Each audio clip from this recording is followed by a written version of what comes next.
दिल्ली में बहुत सख्ती से एंटी पोल्यूशन मेजर्स को डिप्लॉय किया जा रहा है। चाहे डस्ट कंट्रोल की ड्राइव्स हो, हमने 99 टीम्स बनाई हैं जो पूरी दिल्ली में अलग अलग जगह पे कंस्ट्रक्शन साइट्स पे जो सारे डस्ट कंट्रोल मेजर्स हैं उनको चेक कर रही हैं। दिल्ली में 350 से ज्यादा एंटी स्मोक गन्स को डिप्लॉय करने का प्रोसेस शुरू हो गया है। दिल्ली में आज के दिन में चाहे पीडब्ल्यूडी हो चाहे एमसीडी हो, अपने सारे रिसोर्सेज लगाकर दिल्ली में प्रदूषण रोकने का काम चल रहा है। लेकिन आनंद विहार एक ऐसा इलाका है जहां पर, क्योंकि ये दिल्ली और यूपी के बॉर्डर पर है, यहाँ पर दिल्ली के बाहर से भी बहुत सारी बसेस आती हैं। पास में कौशाम्बी का बस अड्डा भी है। आनंद विहार एक ऐसा हॉटस्पॉट है जहां पर दिल्ली में हाईएस्ट AQI लेवल होता है। इसीलिए आज यहाँ पे दिल्ली के पर्यावरण मंत्री गोपाल राय जी और मैं यहाँ पे व्यक्तिगत तौर पे खुद आए हैं आनंद विहार में जो सारे पोल्यूशन कंट्रोल मेजर्स हैं उनका जायजा लेने के लिए। कई कदम यहाँ पे लोकली उठाए गए हैं। यहाँ पे जैसा आप देख सकते हैं कॉन्स्टेंटली एंटी स्मोक गन्स चल रही हैं। जो यहाँ के सारे सर्फेसेज हैं उनको गीला रखा जा रहा है, सड़कों को गीला रखा जा रहा है कि किसी भी प्रकार की डस्ट ना हो। आनंद विहार के पास जो सड़कें, चाहे वो किसी एजेंसी की हो, चाहे वो एमसीडी की हो, चाहे वो पीडब्ल्यूडी की हो, चाहे एनसीआरटीसी उन्हें कंट्रोल कर रहा है, चाहे जीटीआईडीसी उनको देख रहा है, सारी सड़कों का रिपेयर करवाया गया है कि किसी भी प्रकार की सड़क टूटी हुई ना हो, क्योंकि अगर सड़क टूटी हुई होगी तो हर प्रकार का डस्ट होगा। दूसरा, जो यहाँ पे कंजेस्शन पॉइंट्स हैं, उन सब कंजेस्शन पॉइंट्स पे इंक्रोचमेंट रिमूवल ड्राइव्स चलाई गई हैं, क्योंकि जब तक इंक्रोचमेंट रहेगा ट्रैफिक धीरे चलेगा और पोल्यूशन का लेवल बढ़ेगा। हम यूपी सरकार से भी बातचीत करेंगे क्योंकि पास में कौशाम्बी का बस स्टेशन है।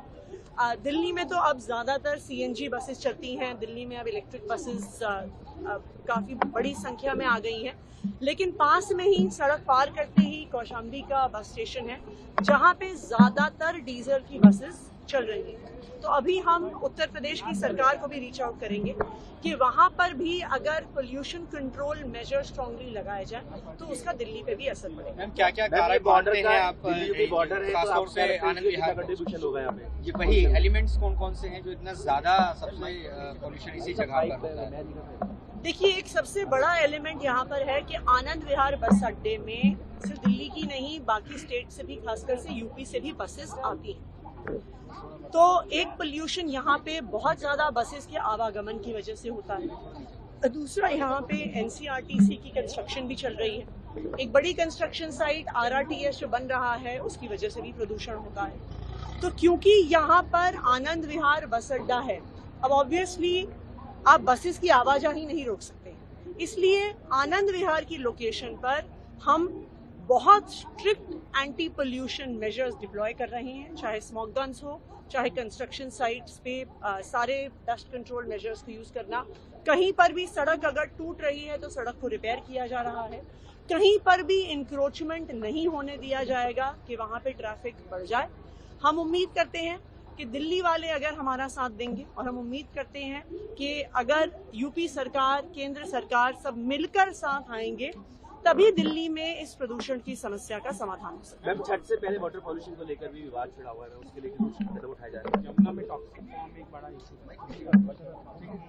देखिए, हम किसी पे आरोप नहीं लगाना चाहते, पर यह सच्चाई है कि हरियाणा अपना अनट्रीटेड एफ्लुएंट यमुना में डालता है। हम किसी पे आरोप नहीं लगाना चाहते, लेकिन ये सच्चाई है कि यूपी अपना अनट्रीटेड एफ्लुएंट इस समय यमुना में डालता है। वो जब छठ का सीजन आता है तो वो आगरा कनाल के गेट्स बंद कर देते हैं कि उनका सारा अनट्रीटेड वेस्ट यमुना जी में आए। लेकिन दिल्ली सरकार हमेशा सोल्यूशन ओरिएंटेड रही है। अरविंद केजरीवाल जी का हमेशा ये मोटो रहा है कि हमें समाधान ढूंढने हैं, और उसी समाधान के तहत हम फूड ग्रेड सिलिकॉन बेस्ड डीफोमर्स का इस्तेमाल करते हैं। तो आज से दिल्ली जल बोर्ड एक प्रॉपर ड्राइव वहां पे चला रहा है। उस ड्राइव के तहत जो सारी फोम है वहां पे डीफोमिंग शुरू करी जाएगी। तो इसलिए देखिए, वो चाहे काम खराब करने की कोशिश करें, वो चाहे दिल्ली वालों को परेशान करने की कोशिश करें, लेकिन आम आदमी पार्टी अरविंद केजरीवाल जी के नेतृत्व में दिल्ली सरकार हमेशा दिल्ली के लोगों के लिए कोई ना कोई समाधान जरूर निकालेंगे।